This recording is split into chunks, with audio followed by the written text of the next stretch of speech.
Good afternoon. We're going to go ahead and get started.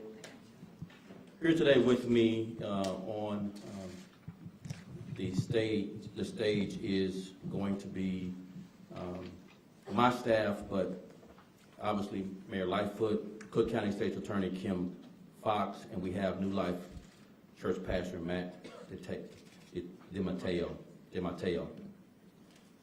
along with Alderman Cardenas, and I believe we had another alderman. Did he show? Oh, Alderman Rodriguez as well. We're going to go right into our comments. We are here today to announce charges in the murder of 8-year-old Melissa Ortega, who was gunned down in the middle of the afternoon holding her mother's hand. Our city has been shaken, and no one can make sense of this tragedy. This morning, I spoke with Melissa's mother in her home, not only to check in on her during this especially tough time, but to also let her know that we found the offenders responsible for taking Melissa's life, and they have been charged. The shooter, a juvenile, 16 years old, has been charged with 1 felony count of first-degree murder, 1 felony count of attempted first-degree murder, and 2 felony counts of aggravated discharge of a firearm in an occupied vehicle. The driver, Javier Guzman, 27, was also arrested and charged. He is facing 1 felony count of first-degree murder and 1 felony count of attempted first-degree murder. In addition, Javier is also charged with 1 felony count of aggravated UUW. I'm going to recount the sequence of events, and I'll try to pause because it's quite a complex case. On Saturday, January 22nd, officers responded to a ShotSpotter alert call at 2:56 p.m. Our investigation determined that 3 purported gang members were standing on the corner of 26th and Kaminsky. Moments later, an individual emerged south of their location near an alley and fired a handgun at them. That's when Melissa and her mother were crossing the street and shot in the head. Melissa shot in the head. A 29-year-old male, the intended target of the gunman, was also struck in the back as he attempted to run from the gunfire. Detectives subsequently identified and tracked the vehicle used in the shooting using pod video cameras and private surveillance video, as well as license plate reader technology. The investigation further revealed this vehicle, the same vehicle, pulled into a nearby alley before the shooting. So we tracked video pre and post shooting, and we saw that this same car pulled into the alley before the shooting. Video shows a passenger exited the vehicle, fired shots at the victims that we mentioned on 26th and Comiskey, got back in the vehicle and fled the scene. During the shooting, another vehicle parked near the scene was hit several times by this gunfire. A man and his 9-year-old daughter, who were inside this vehicle, narrowly escaped harm. We recovered the offender's vehicle on Monday, this past Monday, January 24th, and identified the driver of the vehicle. We also seized the handgun that was also inside this vehicle that we recovered on Monday, and the gun matched as well as the casings and the fired bullets at the scene. Additional investigations led to identification of the shooter, who was arrested on yesterday. I can't say enough about our officers and detectives on the scene, working around the clock relentlessly to be able to bring these offenders to justice. Or the hard work of our area technology centers, our ATC rooms, and all the officers who work there. In addition, our home homicide investigation specialty team worked around the clock as well. I also want to mention the district patrol officers in the 10th district who worked with all the homicide detectives and with the community to ensure we brought these people to justice. And I also want to really emphasize this point, the role of the community, the way they stepped up and came together and helped us solve this case. Many people came forward with witness testimony about what they saw, who they saw, all the vehicles involved, when it happened, where it happened, and offered up availability to our detectives. Building trust through positive community interactions is a worthwhile endeavor. Melissa was a precious little girl, and it is unacceptable that she is the latest Chicagoan to fall victim to senseless gang violence. As a city, we mourn. We mourn her loss because no child should know violence, and no parent should have to endure something like this. We will forever remember Melissa and that she loved to dance. She was a light to her family, and we speak her name because she represented the innocence and potential of every child in Chicago. And what happened to Melissa shouldn't happen to anyone, anywhere. We have to do more in our communities to reach our young people. We do, and that's all of us, and apply even more pressure to get rid of gangs and guns. And we will not tolerate this, and we will hold all of these offenders accountable to the fullest extent of the law. I want to again acknowledge the dedicated officers and detectives working in this case from day one, and the community support and collaboration that helped us get swift justice for the Ortega family.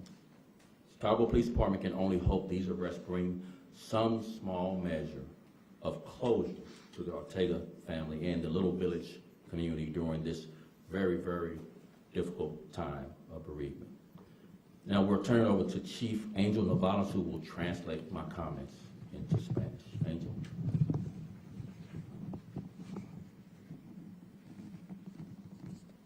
Thank you, Superintendent. Thank you, Mayor. Estamos aquí hoy para anunciar los cargos en el asesinato de Melissa Ortega, de 8 años. Ella fue asesinada a media tarde mientras tomaban la mano de su madre. Nuestra ciudad ha sido fuertemente impactada y nadie puede dar sentido a esta tragedia. Esta mañana, el Superintendente Brown habló con la madre de Melissa, no solo para ofrecerle su pésame durante este tiempo tan difícil y doloroso, pero también hacerle saber que encontramos los responsables de su asesinato de su hija, la persona quien le quitó la vida a Melissa. Le traímos cargos a un juvenil de 16 años. Los cargos son de delito mayor y son los siguientes: un cargo por asesinato primer grado, un cargo de intento asesinato, 2 cargos de delitos graves, descarga agravada con arma de fuego a un vehículo. Javier Guzmán, un hombre de 27 años, le traímos los siguientes cargos: un cargo por asesinato, un cargo por intento asesinato, 2 cargos por delitos graves, descarga agravada de arma de fuego a un vehículo ocupado. Este sábado de enero a las 2:56 de la tarde, los oficiales respondieron a una llamada de la sistema ShotSpotter, que es tecnología quien los avisa de tiroteos y nos da la dirección del incidente. Nuestra investigación determinó que 3 personas que son miembros de una pandilla estaban parados en la esquina de la 26 y la Kamensky. Momentos después, un individuo emergió del sur de su dirección cerca de un callejón y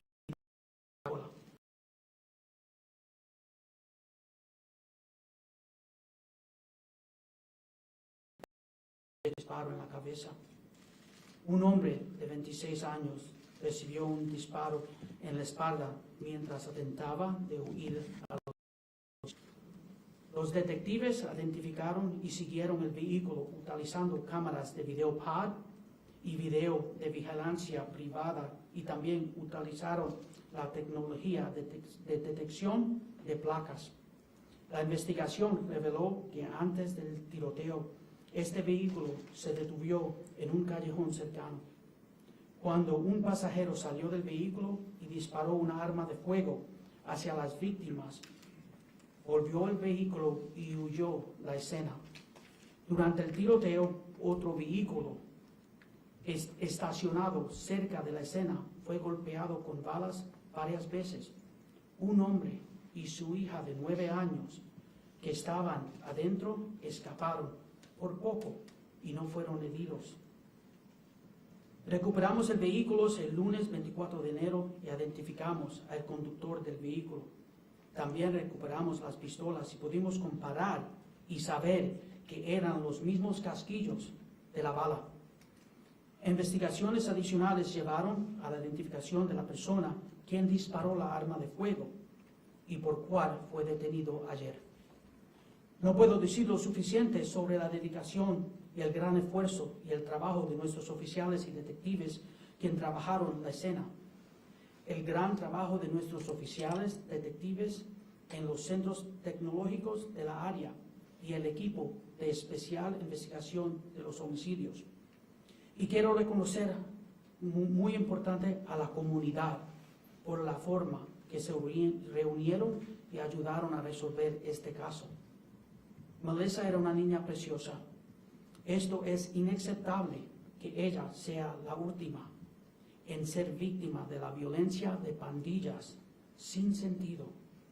Como ciudad, lamentamos su pérdida porque ningún niño o niña debe conocer la violencia y ningún padre debe tener que soportar algo así.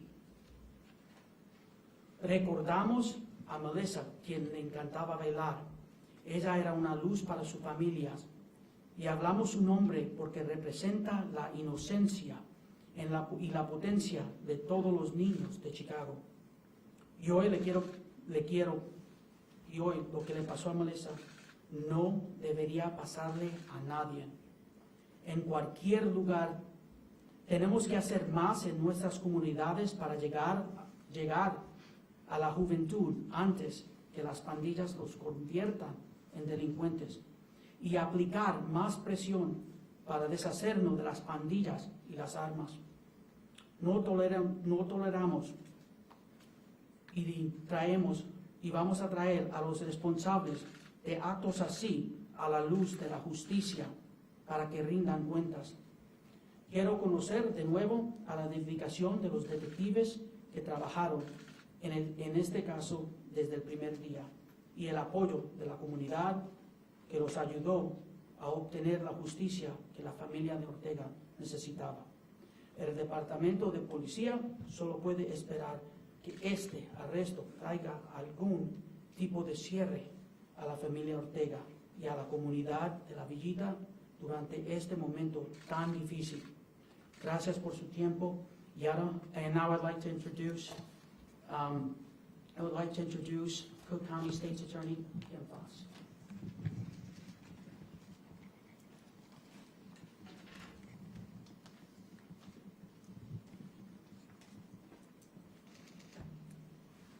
Thank you.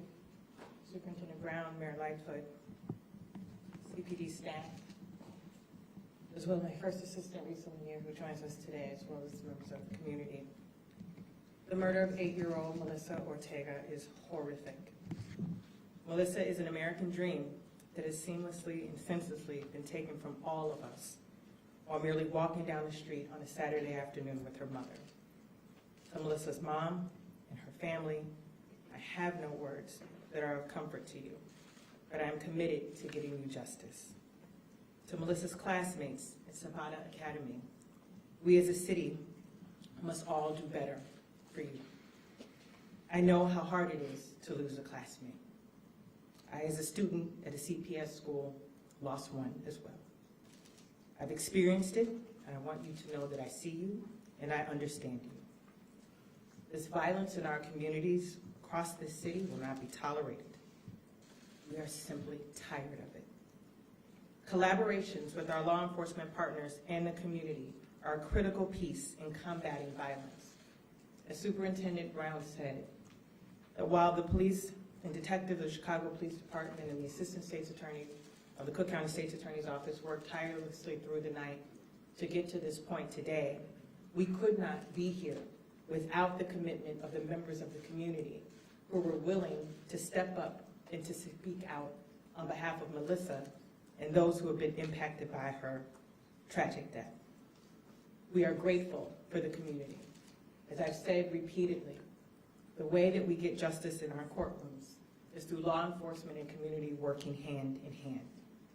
I want to once again express my gratitude to Chicago police detectives, as well as to the assistant state's attorneys who put this arrest together and worked to approve the charges expeditiously where the evidence and the law have supported it.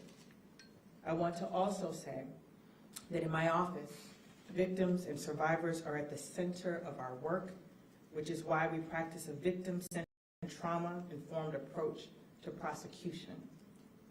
For those who have been impacted by this incident, whether as a witness or a community member who wish to get in touch with our victim witness unit to provide or in need of additional support, you may contact that unit at 773-674-7200.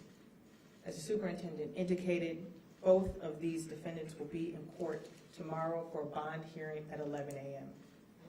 One of the defendants, as the superintendent has mentioned, is a 16-year-old juvenile who, due to the nature of these offenses, will be tried in adult court. So he will be in adult court at 11 a.m. for bond court. Again, we want to share our heartfelt sympathies as a mother of daughters. I cannot imagine the horrific tragedy and how this has impacted Melissa's mother. But I can tell you that we at the Cook County State's Attorney's Office will work tirelessly to bring justice on behalf of the people of Cook County. With that, I'd like to bring to the stage Pastor of New Life Church, Matt DeMatteo.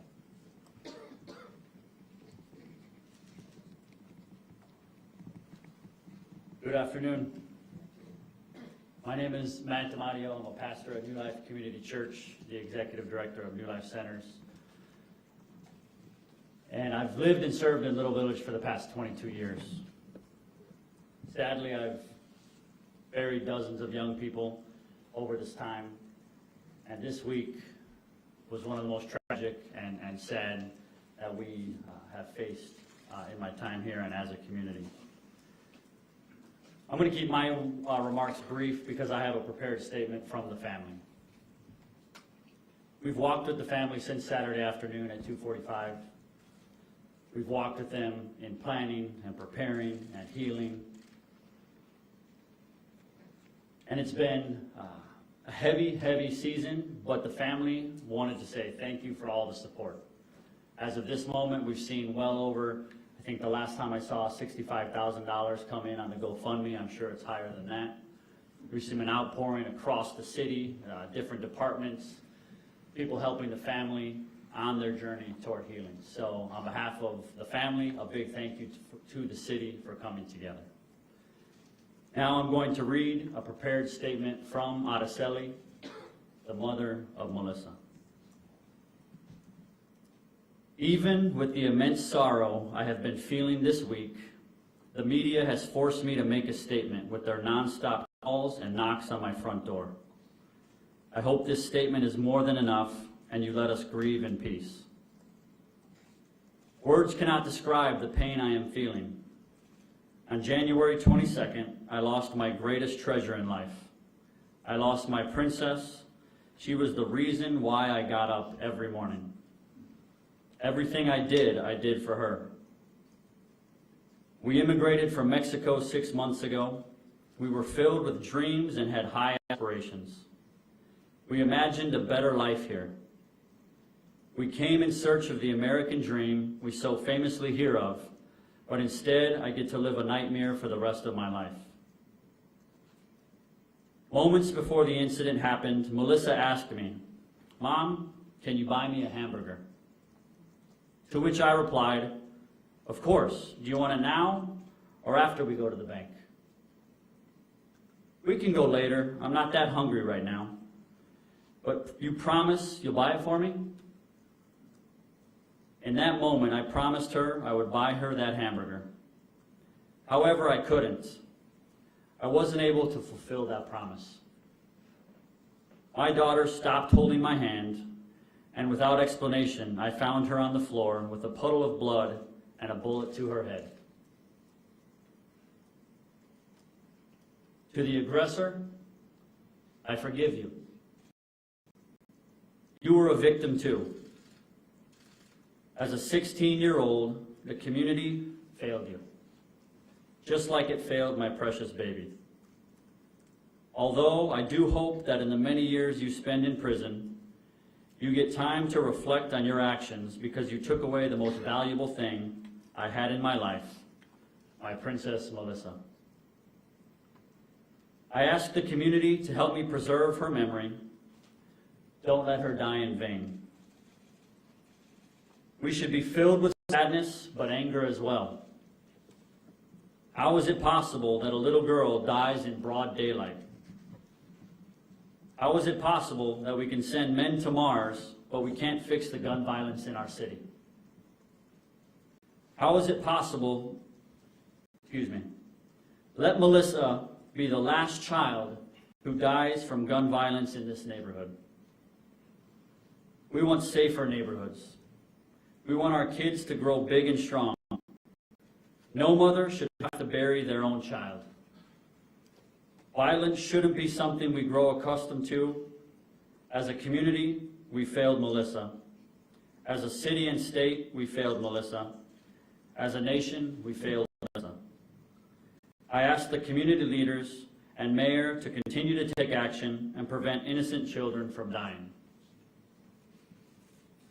I am very grateful for the outpouring support we have received.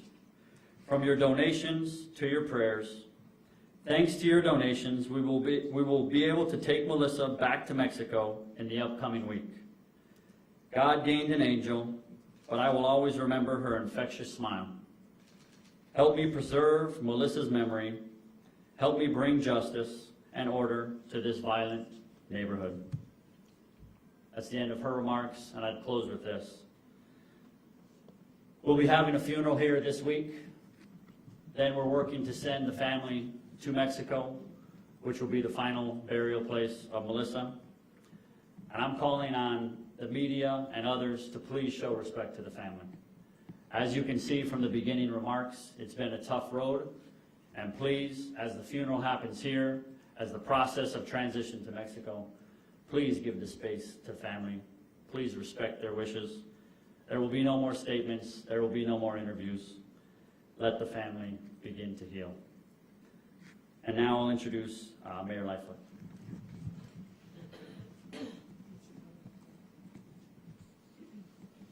Thanks, Matt.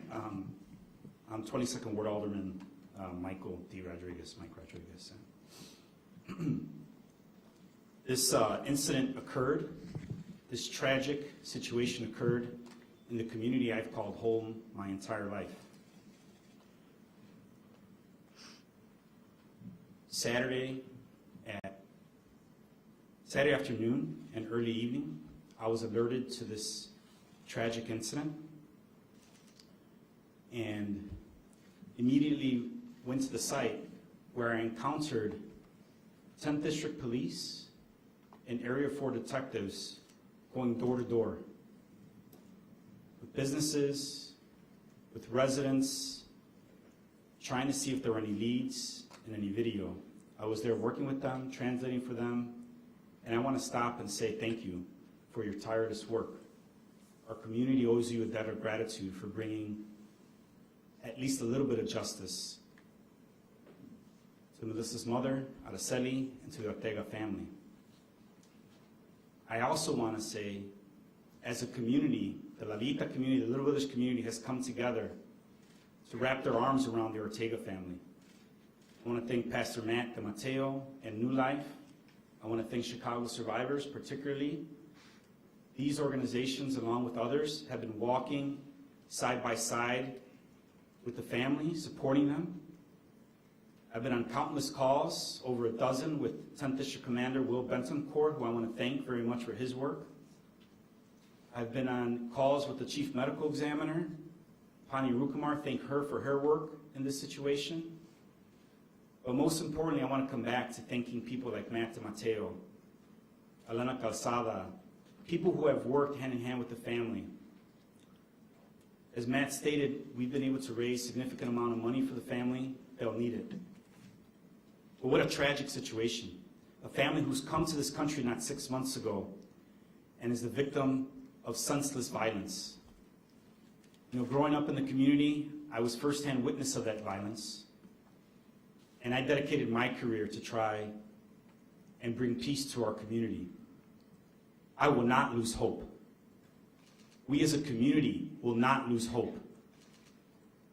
We are a hard-working community, a resistant community, and a community that will come together not just on Saturday, today, and the next days forward, but into the future to create a more peaceful community. A community where we are proud to live in, work in, pray in, and continue to live in. Brief comments in Spanish. Mi nombre es Mike Rodríguez, soy el concejal del Distrito 22. Hoy es un día que agradecemos, es un día para agradecer a la policía.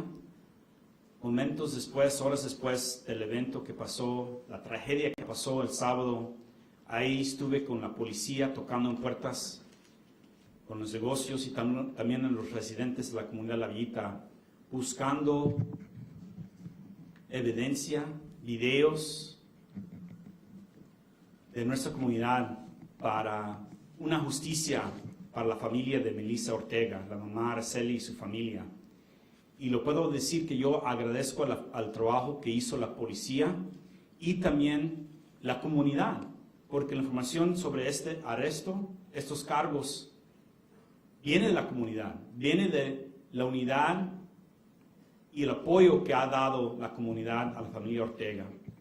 Le agradezco mucho a la organización Nueva Vida, Chicago Survivors, a su personal, para caminar con la familia Ortega en estos días. Sigo con el mensaje que he vivido en la comunidad de La Villita toda mi vida. Es una comunidad fuerte, resistente, una comunidad con mucho orgullo. Yo digo que no perdemos la esperanza. Hoy día le digo a mi comunidad que no vamos a perder la esperanza. De nuestra comunidad puede ser mejor, puede ser una comunidad con más paz. Y sigo trabajando en eso con mi comunidad. Gracias.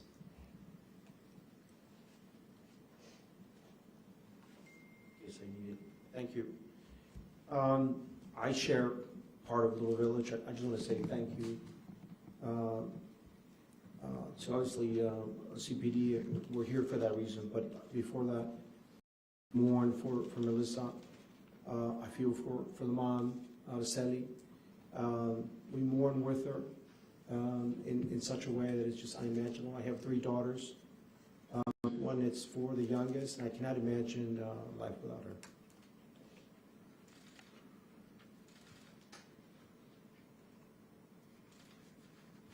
I'd like to believe that something changed this last couple of days with what happened with Melissa. The community came together like never before. Now, on my end, we've had many young teenagers shot, many of them dead. I recall one young lady who was coming home from school, going to UIC, 19, bullet in the hand, dropped dead. Never found out who did it. Nobody came forward. To this day, tips, anybody knows anything about that, should come forward to the police. I hope that this moment changes things in Little Village and in the city, of why this cannot happen. Moments like this cannot happen where we lose such a precious child. It just cannot, no longer in the city. But coming together, and I thank you, Mayor, for reaching out to the family and doing everything you can to make sure that they have everything that they need and all the support services that are being provided to them. That's what the city should be about. So I'm glad to be here because of that. But more importantly, how police are coming together like never before. I haven't seen the level of intensity in other cases. And bringing together everything, surveillance, community, tips, knocking on doors, because something clicked.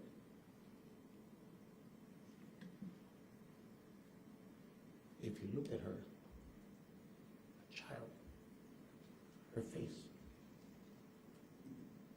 precious, full of life.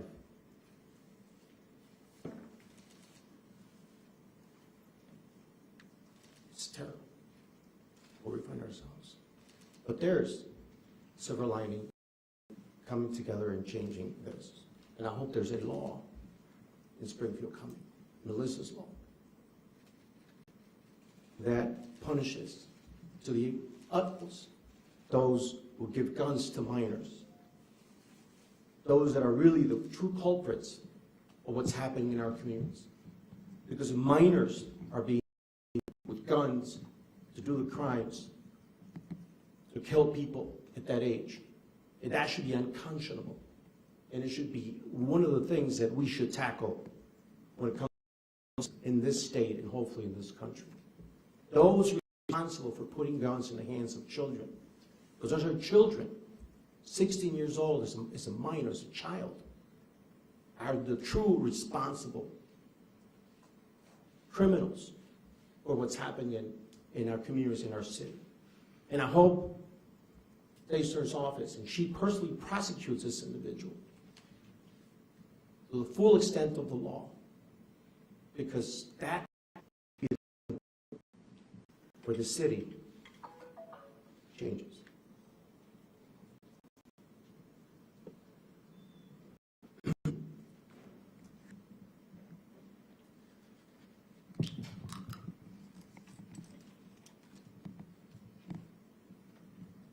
Lo digo en español. Y me pongo emocional porque tengo una niña.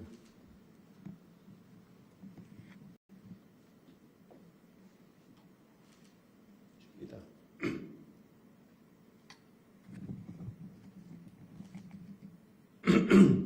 Y se han visto demasiadas situaciones, niños, en esa situación. Papás, mamás, que trabajan 2 turnos, día y noche, para dar una vida mejor a sus hijos. Para que esto pase, es imperdonable. Y por eso me pongo emocionalmente, porque tengo hijas.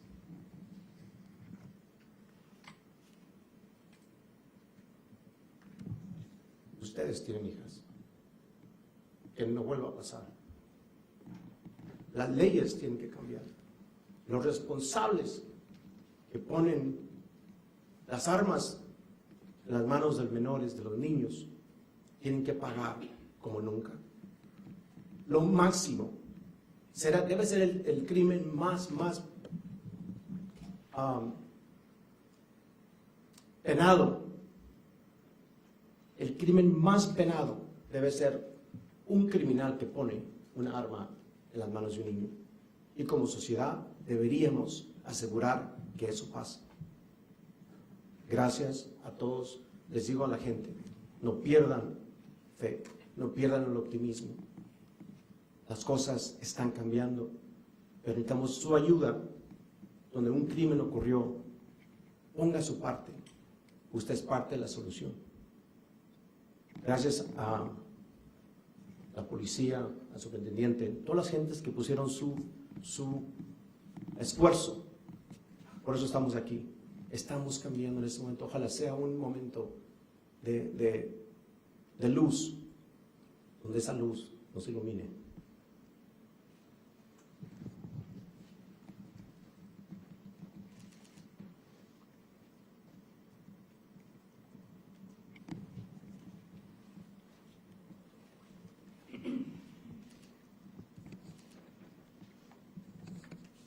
Good afternoon, everyone, and thank you for being here.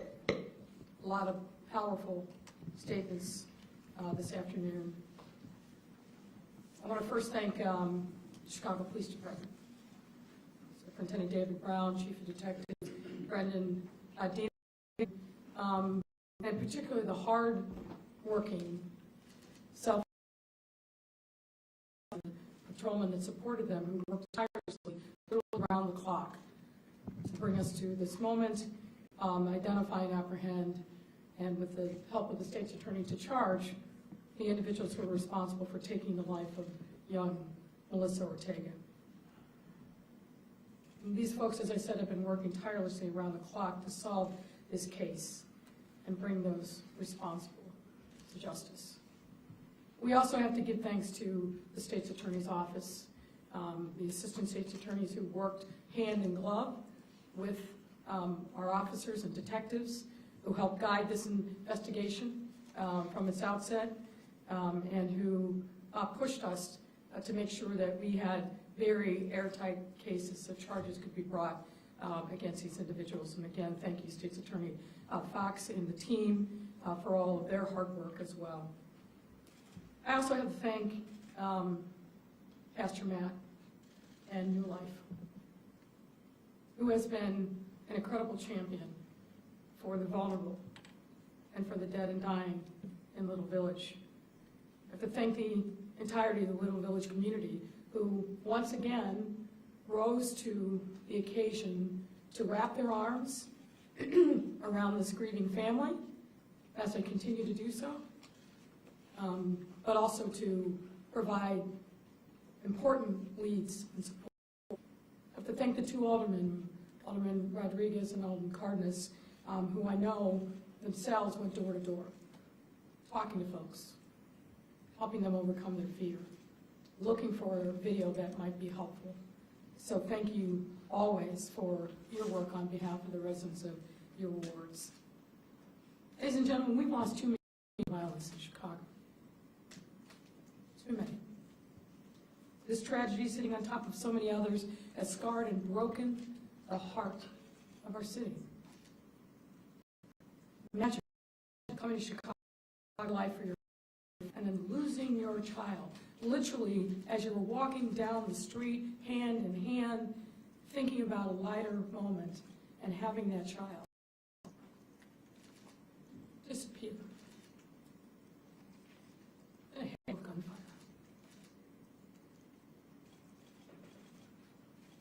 As a mother myself, it's hard for me to imagine the pain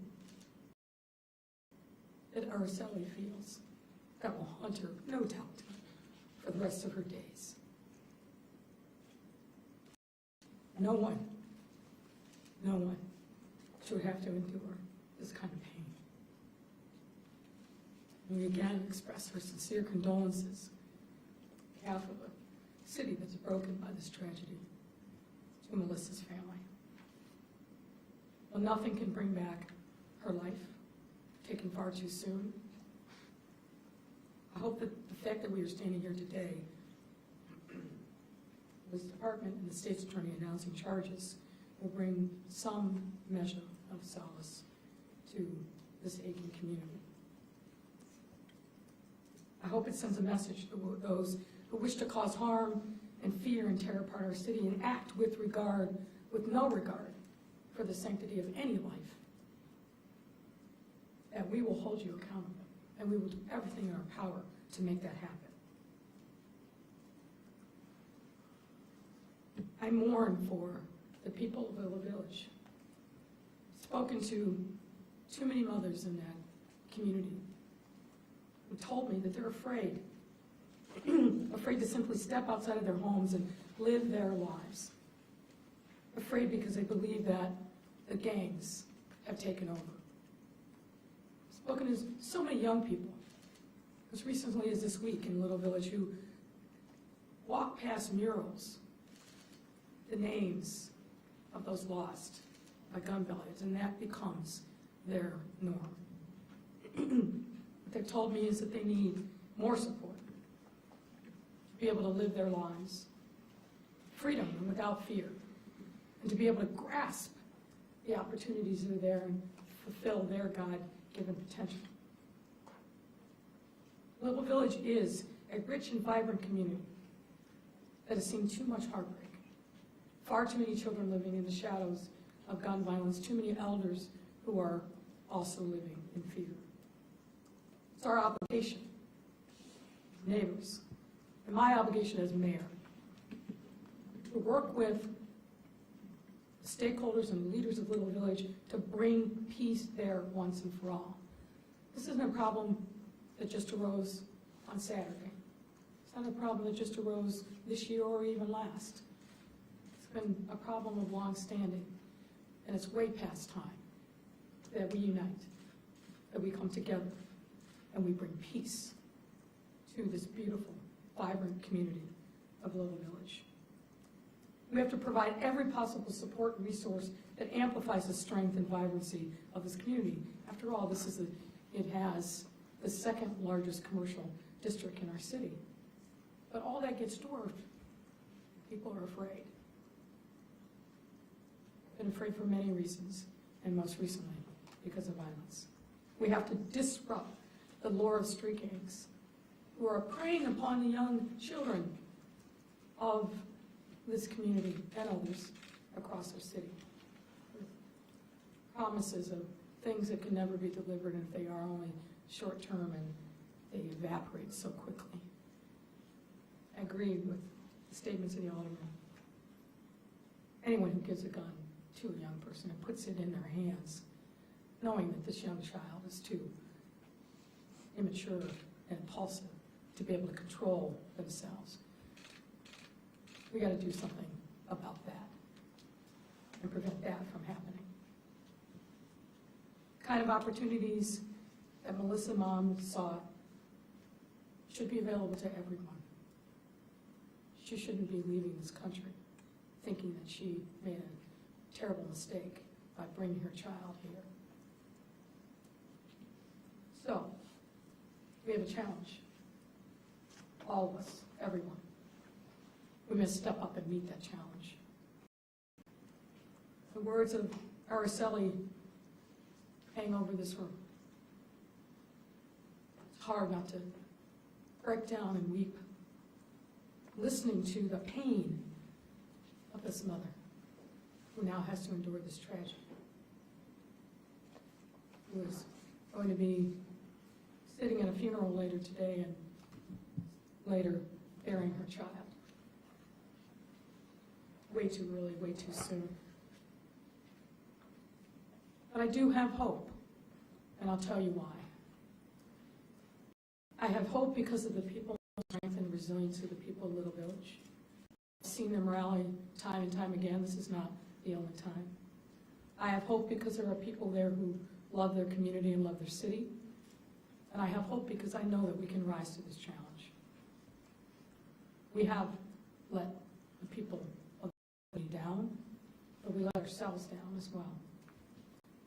So, Superintendent and I and the leadership of this department just talked yesterday about what we must do to make sure that we bring peace to this community. We're committed. I know the state's attorney is committed, and her assistants. I know the people of this community are committed. We need an army of the willing to turn around the tide of violence in our city. I want to thank again Pastor Matt and the team of violence interrupters and interveners.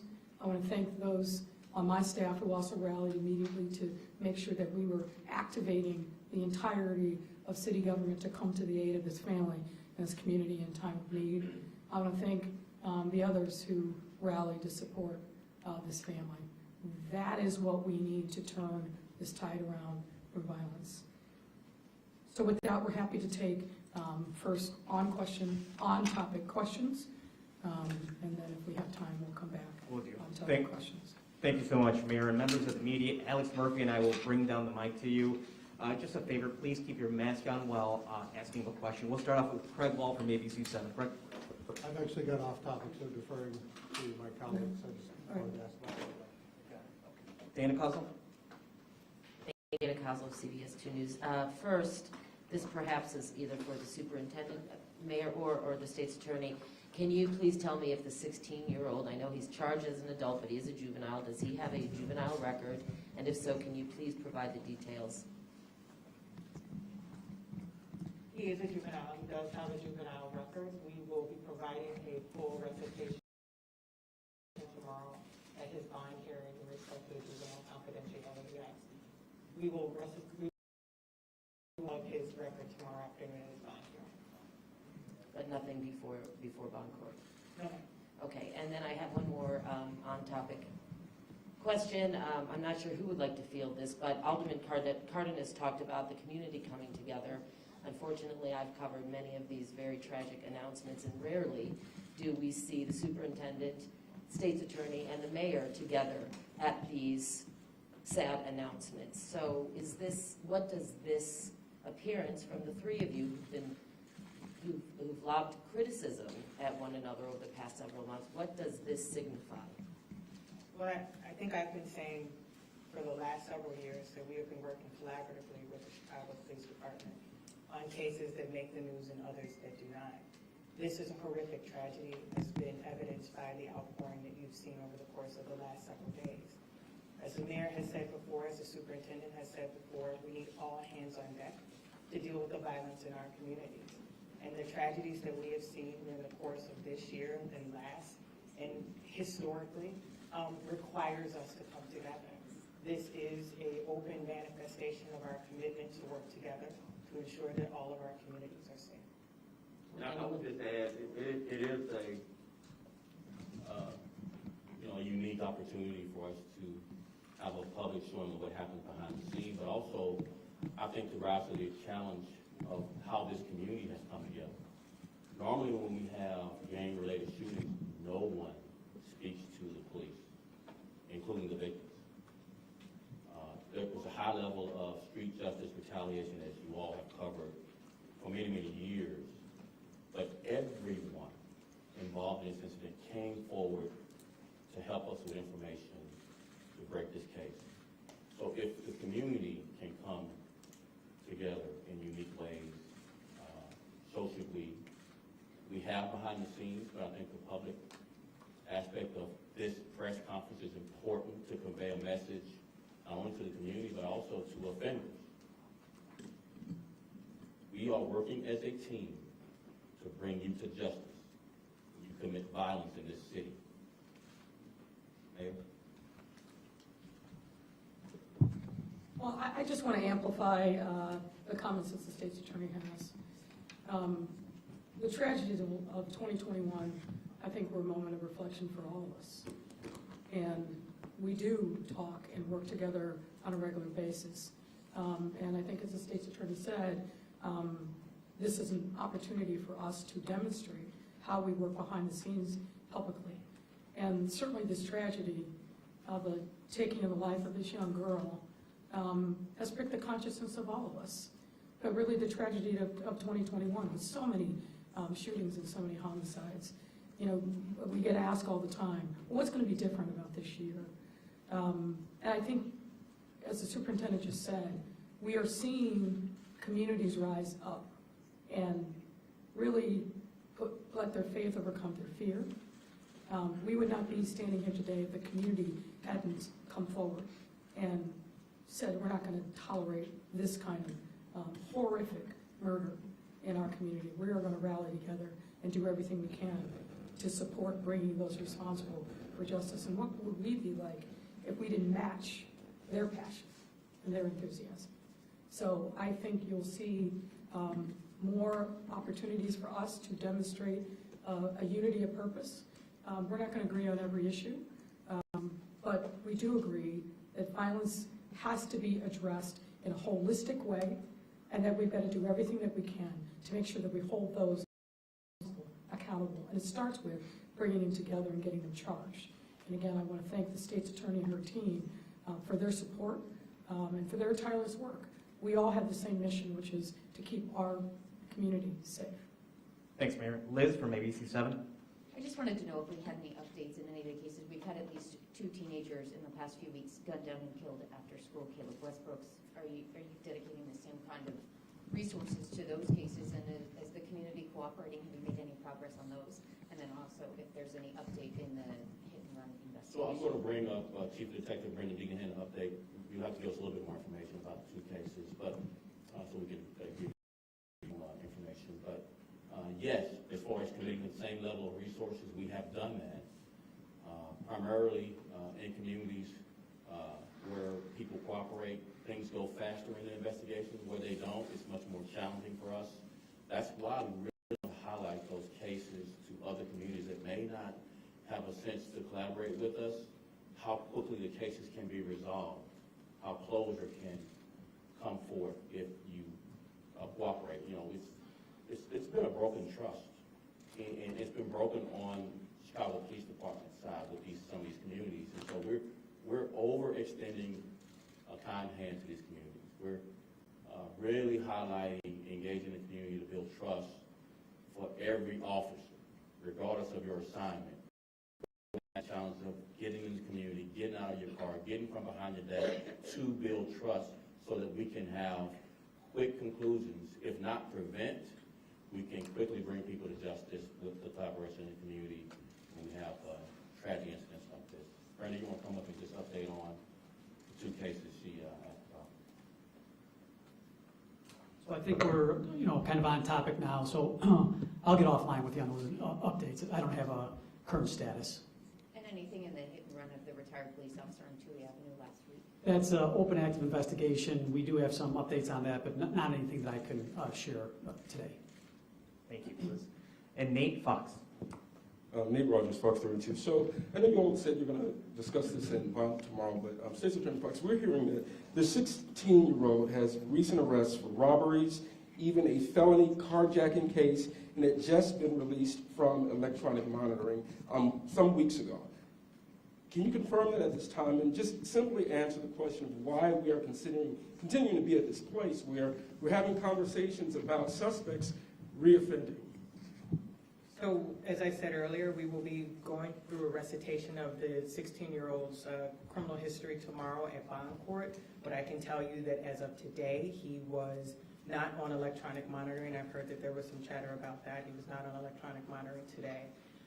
One of the things that we have to continue to address, we have a 16-year-old history who was arrested with a 27-year-old with a gun. And the reality is, if you want to ask why we continue to see this, we are seeing this.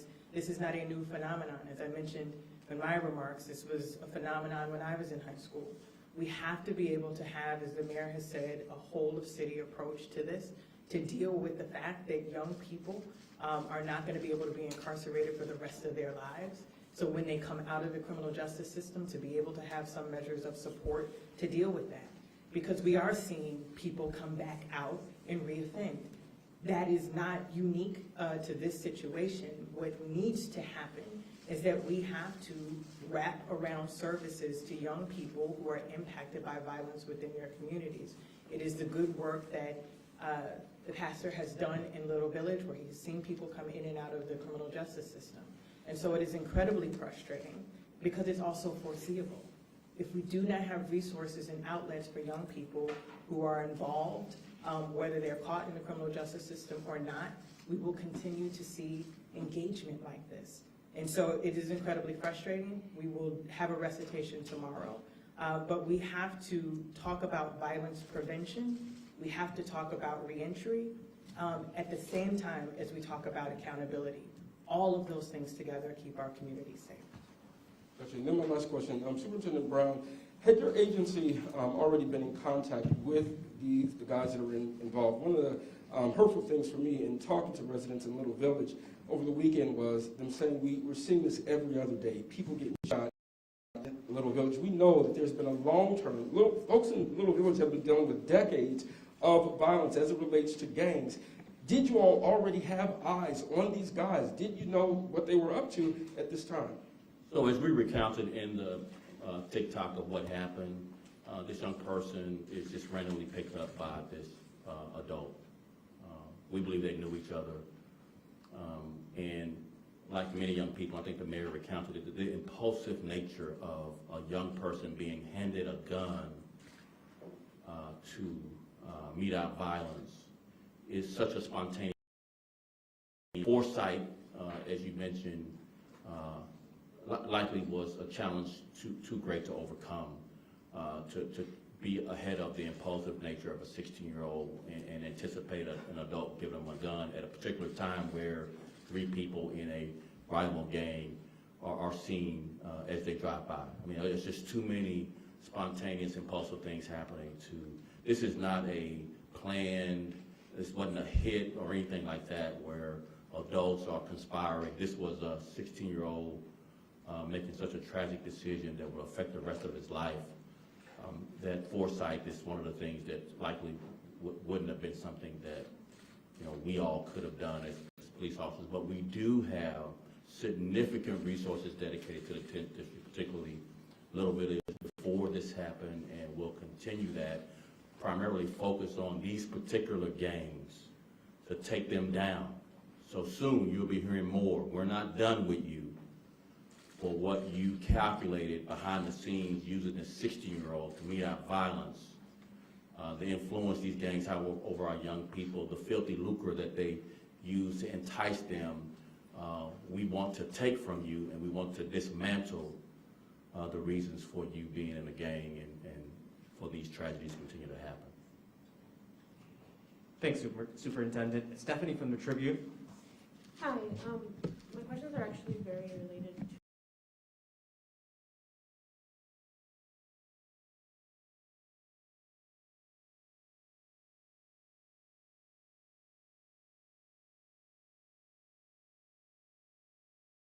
have a tragedy of this nature.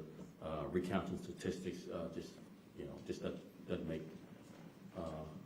any of us feel safer. But we 18% in homicide so far this year and 9% in shooting. So we are working tirelessly to prevent the one shooting from happening.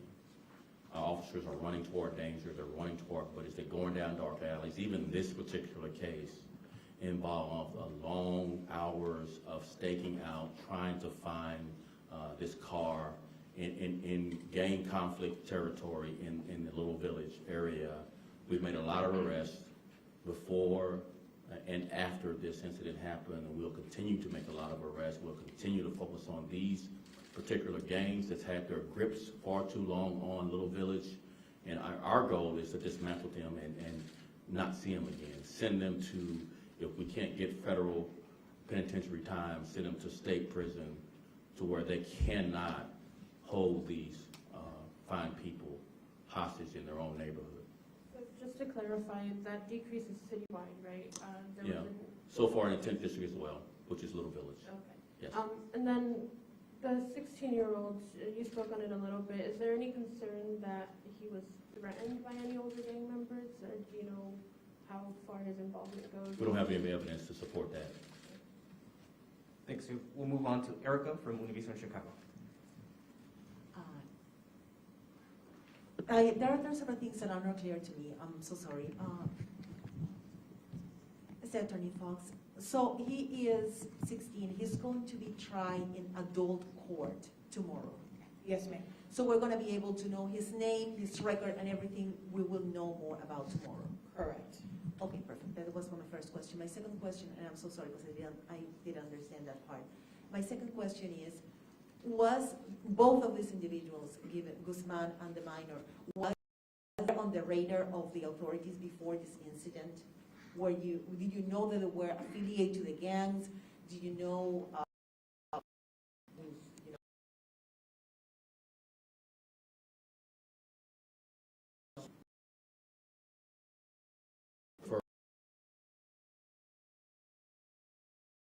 For interactions with this young person. Thank you. Thank you. Heather Sharon, WTT. Hi, can I have Superintendent Brown and then the mayor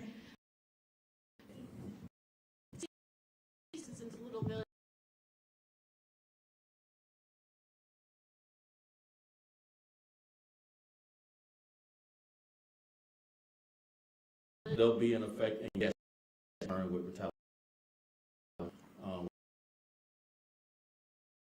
About the 16-year-old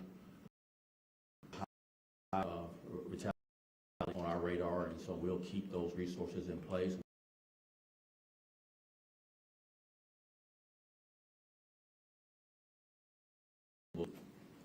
This won't be the message we want to send us about it, and it'll be. And for the mayor, if I could ask, the city council's vote today to pay $14 million to two men who were tortured and then convicted by associates of disgraced former police commander John Burge. Does this settlement close the door on John Burge's claims on Chicago's taxpayer dollars?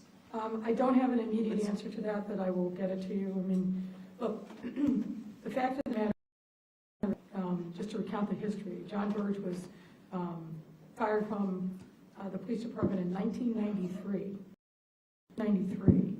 by the police board at that time.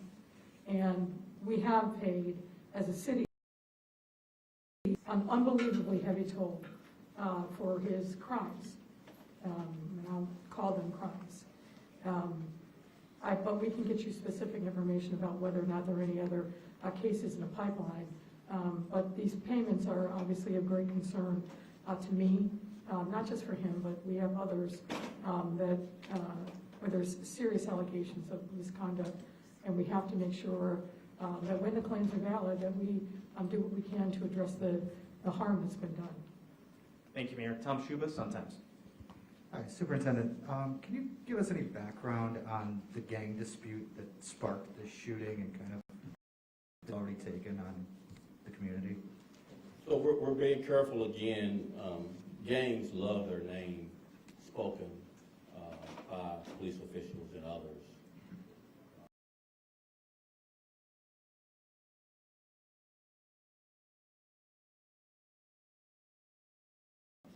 These gangs have, again, for decades, had a grip on through threat, intimidation, and violence. We've addressed these gangs with several federal conspiracy investigations in the past.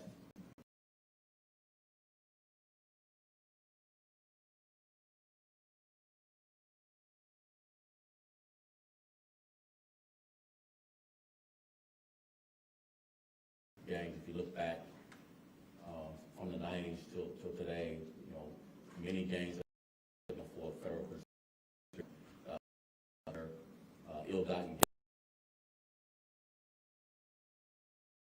While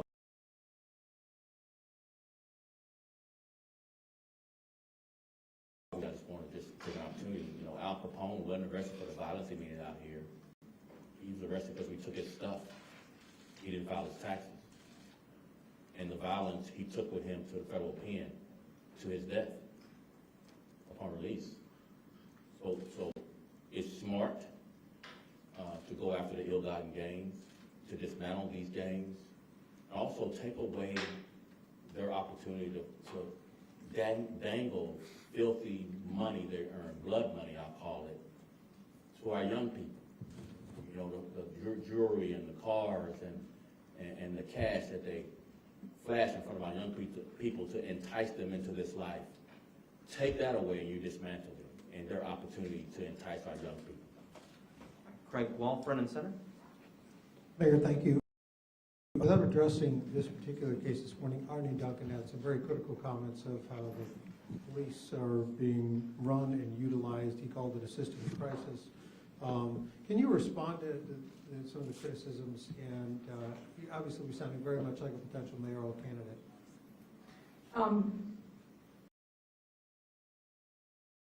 Eight-year-old. And we heard very heartfelt comments from her mother. Now isn't the time to talk about politics. I won't. Do you think criticism of the police department is fair? I'm sorry? Do you think his criticism of the police department is fair or not? First of all, I was a city council. I don't know all of his comments about the police department, but I said this before and I'll say it again.